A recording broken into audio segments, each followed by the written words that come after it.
হযরতে আবু বকর রাদিয়াল্লাহু তাআলা নিয়ত করলেন বুড়িমার কাজটা আমি করে দিব।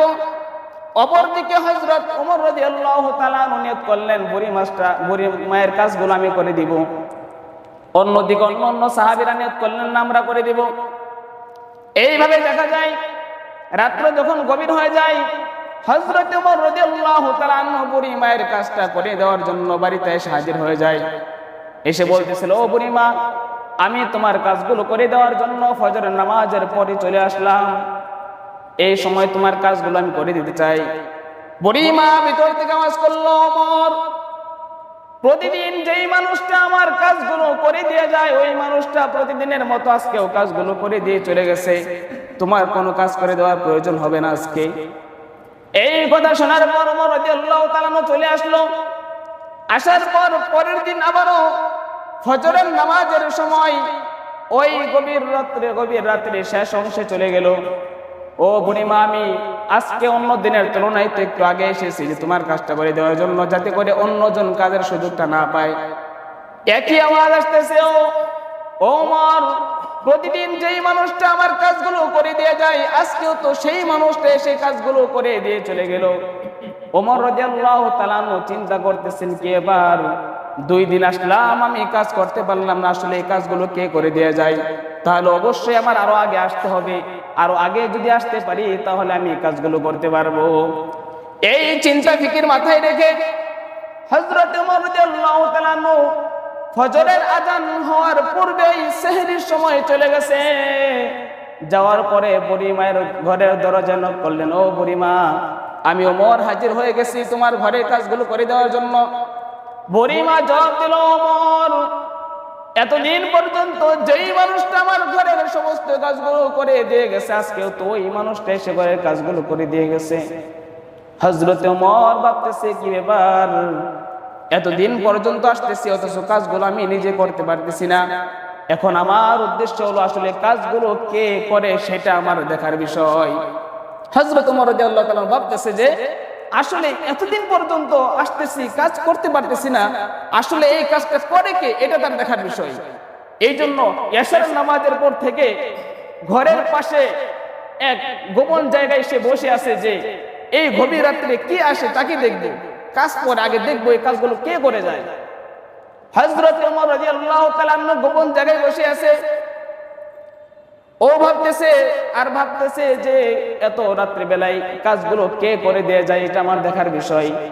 হঠাৎ করে দেখে চাদর মোড় দিয়ে কে যেন একটি লোক আস্তে আস্তে কদম ফলে ফলে বুড়ি মায়ের ঘরের দিকে রওনা হয়েছে। হঠাৎ করে ওমর রাদিয়াল্লাহু তাআলা আওয়াজ দিলেন, ও ভাই, তুমি কি হঠাৎ করে তো রাত্রে তুমি কেন? দূর থেকে বলতেছে, চেহারা দেখা যাচ্ছে না। দূরের দেখার কারণে কাছে যায় দেখেন অন্য কোনো মানুষ নয়, অন্য কোনো সাধারণ মানুষ নয়। এই গভীর রাত্রিতে চাদর মোড় দিয়ে হযরতে আবু বকর রাদিয়াল্লাহু তাআলা কাজ করে দিয়ে যায়। সুবহানাল্লাহ।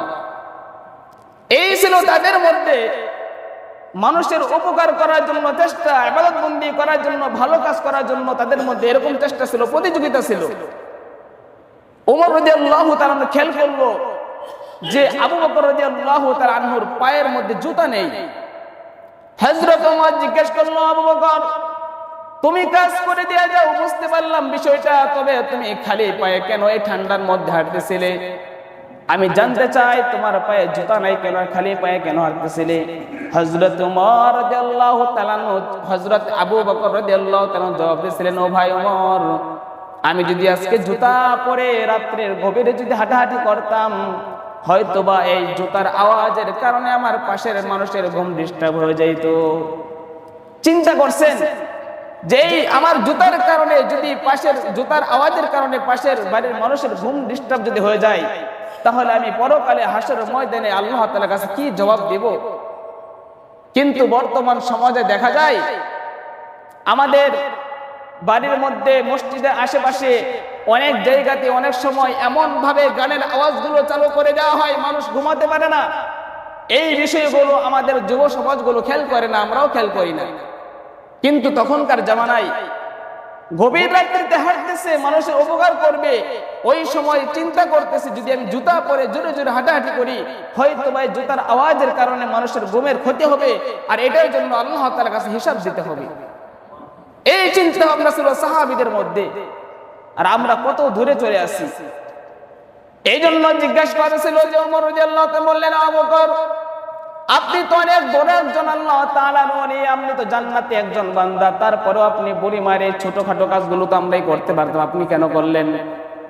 আবু বকর রাদিয়াল্লাহু তাআলা জবাব দিয়েছিলেন, ওমর, আমার তো ইচ্ছে হয়, আমার মন ভালো লাগে, আমি যত মানুষের উপকার করি ততই আমার কাছে ভালো লাগে, এই জন্য আমি বুড়ি মায়ের কাজগুলো আমি নিজেই করে দিতে চাই। হযরত ওমর রাদিয়াল্লাহু তাআলা আনহুর সাথে আরেকদিন আবু বকর রাদিয়াল্লাহু তাআলা আনহু দুজন বসে আছেন, দুজন গল্প করতে করতে বলতেছিল, ওমর, আসো আমরা একটা বেচাকেনা করি। হযরত ওমর বললেন, ও আবু বকর, আমার জীবনের সমস্ত ইবাদত আমি তোমাকে দিয়ে দিতে চাই, তবে তোমার কাছে একটি আবদার, তোমার একটা রাতের ইবাদত আমাকে দিয়ে দাও। সুবহানাল্লাহ। হিসাবটা শুনেন, ওমর জিজ্ঞেস করতেছে যে আমার জীবনের সমস্ত ইবাদত তোমাকে দিয়ে দিলাম, শুধুমাত্র তোমার একটি রাতের ইবাদত আমাকে দিয়ে দাও। হযরতে আবু বকর রাদিয়াল্লাহু তাআলা অবাক হয়ে গেলেন, তোমার জীবনের সমস্ত ইবাদত আমাকে দিয়ে দিবা, আর একটা রাতের ইবাদত তুমি নিয়ে কি করবা? সেটা কোন রাত্র বলো তো?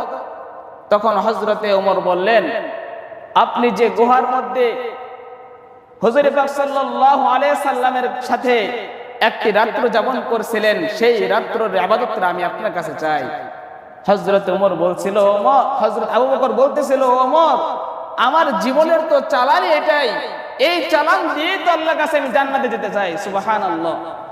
একটি রাতের ইবাদত তো আমার চালান, এই চালান দিয়ে তো হয়তো আল্লাহ আমাকে মাফ করবে, আল্লাহ আমাকে জান্নাত দিয়ে দিবে। তো মোট কথা, তাদের জীবনে সদা সর্বদা চেষ্টা ছিল কি হবে আল্লাহ তাআলার ইবাদত করা যায়, কি হবে কে কার চেয়ে বেশি ভালো কাজ করবে, এই নেশা তাদের সর্বদা ছিল। কিন্তু আমাদের নেশা হলো যখন সুযোগ পাবো সমস্ত কাজগুলো ছেড়ে, যখন একটু সুযোগ সুবিধা হবে তারপর নামাজে যাওয়া। যদি বলা হয় যে ভাই চলেন 3 দিনের জন্য তাবলীগ জামাতে যাই, এই তো হুজুর ব্যস্ত আছে, সমস্ত কাজ গুজগাছ করে চলে যাব। কিন্তু তাদের অবস্থা ছিল দুনিয়া ছিল পরে, আখিরাত ছিল আগে, আগে ছিল ইবাদত, তারপর ছিল দুনিয়া। আমাদের অবস্থা দুনিয়া আগে আখিরাত পরে। এই জন্য আমাদের সকলের উচিত আমার রবকে কিভাবে আমার কাছাকাছি করা যায়, আমি আল্লাহ তাআলার কাছে কিভাবে কাছাকাছি হয়ে যাব, আল্লাহ তাআলার সাথে মহব্বত আমার কতটুকু দূরত্ব রয়েছে, এই মহব্বতের জায়গাটার কত কাছে আনতে পারবো। যত আল্লাহকে স্মরণ করব, যত আল্লাহর নাম বলে ডাকবো, ততই আল্লাহ তাআলা আমার আপনার খুশি হবেন।